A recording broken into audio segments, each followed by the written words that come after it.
Oi, gente, tudo bem? Espero que todo mundo tenha tido uma ótima semana. Sim. E eu peço desculpas que a gente está atrasando um pouco o envio do vídeo, mas essa semana Foi foi corrida, né? corrida, trabalho, acho que todo mundo está passando por isso, né? Trabalho, Escola. escola, enfim. E a gente acabou que não deu pra gente gravar ontem, né? Que foi Sim. sábado. Então a gente está fazendo hoje, a gente vai atrasar um pouquinho o envio também da atividade, mas nunca é tarde, né? O importante é a gente mandar. Sim. Então, vamos começar? Então, em nome do Pai, do Filho, do Espírito Santo. Amém. Então, assim, na cronologia, né, do... Que a gente tá fazendo do Antigo Testamento, né? A gente já passou pela criação, por Adão e Eva, Caim e Abel. E aí agora vem, né, Noé, Abraão e José do Egito, né? Não confundindo José do Egito com José, pai de Jesus. São pessoas diferentes. São pessoas diferentes, tá? Então, vamos lá. Bom, vamos começar falando de Noé, né? Porque, como eu disse, a gente passou pela criação, Adão e Eva, Caim e Abel. E aí o mundo começou a ficar populoso. E aí, tipo, tava todo mundo lá no seu cantinho, só que aí todo mundo sabe que, né, ser humano junto com ser humano, na maioria das vezes não dá certo. E aí as pessoas começaram a brigar, começaram a degradar a criação de Deus, e aí Deus começou a não gostar muito, porque as pessoas já tinham esquecido de que se elas estavam ali era porque Deus tinha criado tudo, e elas começaram a desrespeitar a criação dele. E aí ele chegou num homem, né, chamado Noé, que era uma pessoa, que era uma das únicas pessoas que ainda tinha fé em Deus e respeitava tudo que ele tinha feito, e mandou ele construir uma arca e colocar um casal de cada animal do mundo dentro dessa arca, porque quando chegasse o dia, ele ia falar para Noé entrar na arca, porque Deus ia fazer chover 40 dias e 40 noites, e aí ia estar lá Noé com os bichinhos e com a família dele dentro da arca. E aí, enquanto Noé estava construindo, as pessoas ficavam, nossa, Noé, mas você realmente vai fazer isso? Nossa, tá vendo que é uma perda de tempo. Deus não tá falando sério, ele não vai fazer isso com a gente. No fim, Deus fez mesmo, porque chegou o dia que ia começar o dilúvio, e ele chegou pra Noé e falou, ó, coloca todos os animais e a tua família fica esperando. E aí Noé fez isso, e aí choveram os 40 dias e as 40 noites, que acabou assim, tipo, devastando o que tinha lá na época, né? Que a gente não sabe o que é, mas enfim. E aí, quando parou de chover, Noé queria saber se a água já tinha baixado, né? Porque, obviamente, depois de ter chovido 40 dias e 40 noites, a água não ia baixar, tipo, assim, né? Uma hora pra outra. Aí ele mandou uma pomba pra ver, né? Se já tinha alguma árvore, já tinha alguma coisa, né? Só que aí a pomba não voltou. Aí, tipo, Noé ficou, ok, vamos esperar. Aí, depois de um tempo, ele mandou outra pomba. E essa pomba voltou com um raminho de oliveira. Que aí Noé já sabia que uma boa parte da água já tinha baixado. E já dava pra voltar pra terra. Sim. E aí, quando eles voltaram pra terra firme, tinha vários arco-íris no céu. Porque, né, mão de chuva dá o arco-íris. E aí, esse arco-íris foi marcado como o símbolo da primeira aliança que Deus fez conosco, né? Porque a história do dilúvio vem mostrar que a maldade, né, do ser humano, porque o ser humano, ele tem uma natureza, assim, meio duvidosa, porque ele pode ser uma pessoa muito má, mas ele também pode ser uma pessoa muito boa, ou ele pode ser uma pessoa no meio termo, né? E entre outros meios termos aí. Mas aí mostrar que a maldade dos seres humanos desagrada a Deus, e por isso que ele teve essa decisão. Porém, no mundo ainda existem pessoas muito boas que escolhem, em vez de fazer o mal, fazer o bem, como é o caso de Noé e a família dele. E aí, por causa disso que Deus preservou ele e os seus familiares, porque quando assim acabasse o dilúvio, teriam só pessoas boas, e essas pessoas boas passariam adiante a bondade delas. E aí Deus selou essa aliança com Noé, tipo, pra que as pessoas não esquecessem de Deus, né? Porque vocês vão reparar, assim, nessa cronologia que a gente vai fazer, que sempre foi assim, sempre passou uma época que tava todo mundo feliz, todo mundo acreditando em Deus. Aí, normalmente tem uma figura central. Depois que essa figura central morre, as pessoas voltam a ser elas eram antes, e isso não era o que Deus queria. Isso não desagrada a Deus, né? Ou seja, as alianças são quebradas, né? Então a aliança foi quebrada com Adão e Eva. Aí veio a aliança de Noé para tentar suprir essa aliança. Aí passou tudo isso. Não deu muito certo. A aliança foi quebrada de novo. E aí um comentário que eu faço aqui, que a gente tem que ficar bem atento, é o símbolo da pomba, né? Sim. Noé manda a pomba, aí a pomba volta com um ramo de oliveira, né? Sinal de esperança, né? Aí lá no Segundo Testamento, né? No Novo Testamento, que a gente já falou aqui, Sim. quando João Batista batiza Jesus, novamente a gente tem o símbolo da pomba pousando sobre o ombro de Jesus. A pomba aparece várias vezes. Que aí João Batista fica sabendo quem é, né? Quem é o Filho de Deus, o Cordeiro, né? Então, só pra gente se atentar, a gente sempre se lembrar que a pomba é um dos símbolos mais recorrentes que Deus se usa na trajetória de Deus. Então, aí, como a Juliana falou, né? Passado o dilúvio, né? Depois que passou... A família de Noé. A família de Noé repopulou o mundo de novo. E aí, como sempre, novamente a aliança quebrada. Não dá certo e novamente a aliança quebrada. Aí a gente tem a próxima passagem é a passagem de Abraão, né? Então eu vou ler um pouquinho quem foi Abraão. Há muitos e muitos anos, numa terra distante, vivia um homem sonhador que se chamava Abraão. Ele tinha uma esposa que se chamava Sara. Os dois já eram bem velhinhos, mas eles não possuíam filhos. Aquele povo, eles não tinham um lugar fixo, que se não me falha a memória é chamado de nômade, né? Pessoas que não têm lugar fixo, né? São os nômades. Os nômades. Então, o povo ele vivia aqui e ali à procura de terras melhores para abrigar o rebanho.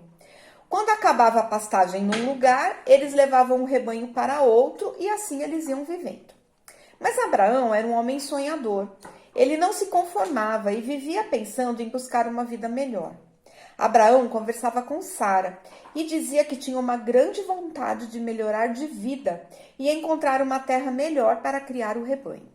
Como a aliança tinha sido quebrada, né, lá depois de Noé, a aliança foi quebrada, então aquele povo, eles não conheciam a Deus, eles tinham, né, o povo tinha abandonado Deus. Sim. Então eles não conheciam. E ninguém distinguia a voz de Deus e não sabia ver os sinais de sua presença no mundo deles, né? Mas Abraão, mesmo vivendo no meio de um povo que adorava vários deuses, sentiu-se chamado por um Deus diferente. Ele entendeu que havia um Deus único e poderoso, que queria se dar a conhecer o povo, né, ao seu povo. Abraão sentiu que esse Deus único ia guiá-lo em busca de uma vida melhor. E com a bênção de Deus, Abraão haveria de formar um grande povo, um povo que acreditasse no Deus verdadeiro e o amasse de verdade, o povo de Deus. Então Abraão sentiu no seu coração que Deus o mandava buscar uma vida melhor e dizendo-lhe: sai da tua terra e vai para onde eu te mostrarei. Abraão ficou sabendo que lá para as bandas de Canaã havia uma terra muito fértil, perto de um grande rio chamado Jordão. Terra boa, com muita água, lugar ideal para quem vive de criar ovelhas. E Abraão começou a falar em se mudar para a terra de Canaã, que, de ser tão boa, ficou conhecida também como a terra prometida. E assim fez, né? Deus tocou no coração de Abraão, né? E Deus falou para Abraão: pega o teu povo, pega as tuas ovelhas, pega a tua família e vai para uma terra onde eu te guiarei.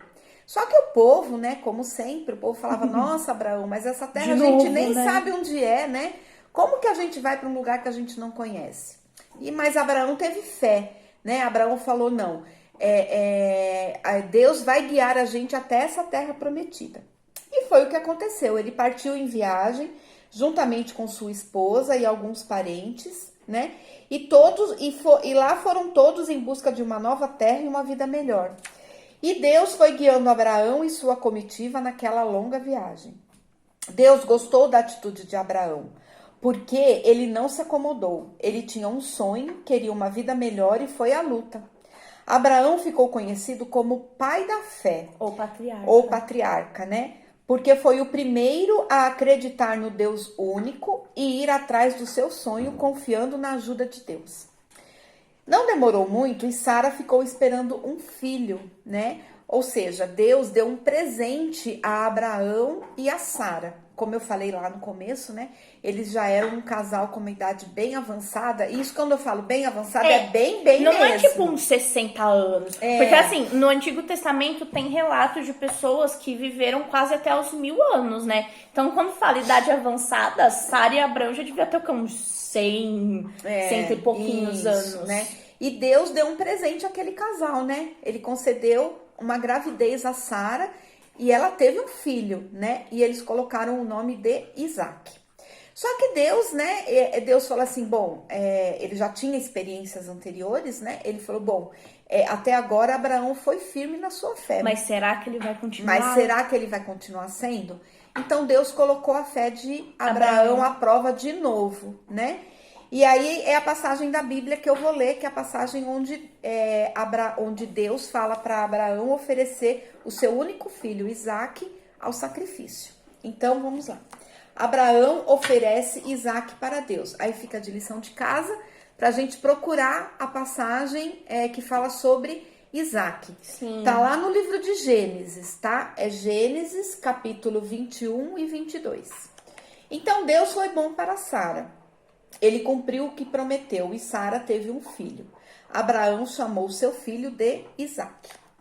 Isaac foi crescendo. Então Deus testou Abraão. Ele disse a Abraão: Abraão, pegue seu filho único, Isaac, que tanto você ama, e vá até ao Monte Moriá. E lá sacrifique seu filho como oferta queimada. Lembrando que no Antigo Testamento era comum, tanto que, não sei se vocês lembram, mas toda a treta que deu entre Caim e Abel foi por causa de um sacrifício, né? Então era comum, né? Oferecer sacrifícios queimados. Isso, queimados a Deus. Na manhã seguinte, bem cedinho, Abraão levantou e preparou o seu jumento. Depois cortou lenha para queimar a oferta. Em seguida, ele e Isaac começaram a andar. Abraão pegou a lenha para o sacrifício queimado e deu-a para Isaac levar. E ele levou o fogo e o facão. Enquanto andavam, Isaac disse: Pai, o fogo e a lenha estão aqui, mas onde está o cordeiro para a oferta queimada? Abraão respondeu: Deus vai providenciar o cordeiro, meu filho. Abraão construiu um altar e pôs a lenha sobre ele. Amarrou seu filho Isaque e o colocou em cima da lenha do altar. Então pegou o facão para matar seu filho. Mas um anjo gritou dos céus: Abraão, Abraão, não faça mal ao garoto. Agora eu sei que você ama Deus, porque você não se negou a me dar seu filho, seu único filho. Abraão olhou para o lado e lá no meio do mato viu um cordeiro preso pelos chifres. Assim sacrificou o carneiro em vez do seu filho. Então aqui fica, né, o relato mais uma vez de que Abraão ele foi firme na sua fé. Ele acreditou em Deus quando Deus disse: pega a tua família, pega a tua esposa, tua família, teu povo e eu vou te mostrar aonde é a terra prometida. E Deus fez. Aí Deus deu um filho de presente, né? Pela idade deles, eles não poderiam mais ter filhos, mas Deus deu um filho a eles, né? E Deus falou: eu vou colocar Abraão à prova. E aí ele disse: pega o teu filho e me oferece o seu único filho em sacrifício. Imagina um pai ter que matar tendo só único um filho, tendo que matar esse filho como oferenda a Deus. Mas Abraão foi firme na sua fé. Ele pegou o seu filho, ele foi até o lugar onde Deus falou e ele ia oferecer Isaac a sacrifício. Sim. Aí Deus falou: não, peraí, não precisa. Eu já vi que você realmente é temente a Deus, né? Que você realmente tem fé e você é firme na sua fé. Então não faça isso, que eu já sei disso. E aí Deus colocou um carneiro e aí não Abraão matar o menino, né? Ofereceu o carneiro em vez do seu filho, né? Então essa é a história de Abraão, que é o nosso patriarca da fé. Sim, e vale lembrar que a descendência de Abraão também é a descendência de Jesus. E acho que são os netos de Abraão que formaram as 12 tribos de Israel. Isso, então, né, é a partir daí que a gente começa a nossa caminhada na fé. Agora a gente vai falar sobre José do Egito, que eu já falei para não confundir Com José, pai de Jesus. que são duas pessoas diferentes. Sim. Então a família de José, ela era bem grande. Ele tinha muitos irmãos mais velhos e um irmão mais novo chamado Benjamim. Seu pai se chamava Jacó e sua mãe Raquel. Ele tinha 17 anos e cuidava do rebanho com seus irmãos. Jacó amava mais José do que os outros filhos, porque ele era o filho da sua velhice com Raquel, que era a mulher que ele tanto amava. Certo dia, Jacó resolveu dar ao seu filho José uma linda túnica. Seus irmãos ficaram com muita inveja dele. José era mesmo especial. Ele começou a ter alguns sonhos estranhos com seus irmãos e até com seus pais. Depois de contar os sonhos, todos ficaram preocupados. Até o seu pai ficou chateado e os seus irmãos ficaram com muita raiva. Os irmãos de José estavam em Siquém cuidando do rebanho. E Jacó mandou que José fosse ver se estava tudo bem com eles. José obedeceu e foi procurá-los. De longe, ele foi visto pelos irmãos e falavam: lá vem o sonhador. Eles pensaram em matá-lo, mas depois mudaram de ideia. José chegou e já tiraram sua túnica e depois de o terem jogado em um buraco, o venderam aos mercadores por 20 ciclos de prata. E ele foi levado ao Egito como escravo. Para seu pai Jacó, falaram que José havia sido atacado por um animal e mostraram sua túnica manchada de sangue. Jacó reconheceu a túnica e chorou pelo seu filho. No Egito, José foi vendido para Potifar e foi morar na casa dele. Ele era casado e sua mulher não gostou sua mulher gostou e queria ficar com ele. Mas José fugiu dela e de raiva ela mentiu ao marido dizendo que José queria ficar com ela. Potifar acreditou em sua esposa e José então foi preso. Bom, só que Deus estava com ele e lá na prisão, José explicou um sonho que um copeiro teve e de um padeiro também. E aí, o faraó estava tendo uns sonhos meio estranhos e ninguém sabia muito bem o que estava acontecendo. Só que a pessoa que estava aprendendo José sabia que José conseguia interpretar os sonhos e falou pro faraó: eu tenho aqui um prisioneiro, se você quiser eu posso trazer ele. Aí o faraó falou: não, beleza, pode vir. Aí José se arrumou e foi falar com o faraó e o faraó contou a José o sonho que ele teve. A explicação desse sonho seria que o Egito passaria por 7 anos de fartura e depois desses 7 anos teria mais 7 anos de fome. E aí José aconselhou ao faraó que seria bom que ele guardasse os mantimentos, os excedentes que tivessem nos anos de fartura. Para quando tivesse a grande fome, a fome não fosse grande, foi só uma fome. Tivesse uma reserva de comida. E aí isso agradou o faraó e ele elevou José ao cargo de governador para ele cuidar dos mantimentos. E passaram-se os 7 anos, né, de fartura e vieram 7 anos de fome. E nesses 7 anos, o Jacó, pai do José, mandou os filhos dele ao Egito, né, os outros irmãos de José que prenderam ele, porque o Egito era o único país que tinha comida, né? E aí, quem vendia esses mantimentos era o próprio José. Quando os seus irmãos chegaram e se curvaram diante dele para pedir pelos mantimentos, eles não reconheceram José, mas José reconheceu eles e não quis deixar que eles fossem embora, porque ele estava acusando de serem espiões. Só que aí depois dos irmãos de José negarem, falarem que não, eles não eram, eles só queriam alimentos, José deixou eles ir embora, mas o mais velho ficou no Egito, porque José pediu para que quando os outros irmãos viessem para pegar mais alimento, eles retornassem trazendo o irmão mais novo, que era o Benjamim. E aí os irmãos de José voltaram ao Egito para comprar mais alimentos e levaram o menino, que aí José se alegrou muito e preparou um almoço para eles. Quando eles partiram, eles levaram muito cereal e, por ordem de José, foi colocado um copo de prata na bagagem de Benjamim. Desta vez, José não conseguiu esconder quem ele era e ele revelou-se, dizendo que era o irmão que eles tinham vendido. E seus irmãos tiveram medo, né? Obviamente. Sim. Mas José acalmou eles e pediu para que eles trouxessem o pai. E depois de beijar os irmãos, ele abraçou o Benjamim, né, o menininho, e chorou. Aí os irmãos de José voltaram para casa de seu pai e contaram para Jacó tudo o que havia acontecido e disseram que José, que era o filho querido, estava vivo e era um homem importante no Egito e queria que todos fossem morar com ele lá. Jacó se alegrou e foi para o Egito levando tudo que era seu e toda a sua família e foi morar na cidade de Gozém, não sei, né? E quando José reencontrou seu pai, eles choraram e se abraçaram. Bom, a história de José é extremamente importante para a história do Antigo Testamento, porque se não fosse por causa disso, os judeus não teriam ido morar no Egito, eles não teriam sido escravizados no Egito, e a gente não teria Moisés, que é o tema do próximo encontro. Porque agora a gente fecha esse ciclo do Antigo Testamento, e agora a gente vai começar um novo, que é com Moisés. Com Moisés, certo? Então, é isso, gente, que a gente tinha preparado para vocês hoje, tá? Então, espero que vocês gostem, aproveitem, né? Se tiverem dúvidas, a gente só tá sentindo falta disso, né?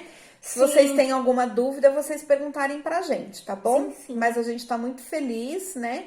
Com todos os feedbacks que a gente vem recebendo, né? E acho que o que eu já venho repetindo aqui, o nosso objetivo tá sendo alcançado. Então, vamos rezar uma Ave Maria para que ela proteja a nossa semana, para que ela interceda junto a Jesus, né?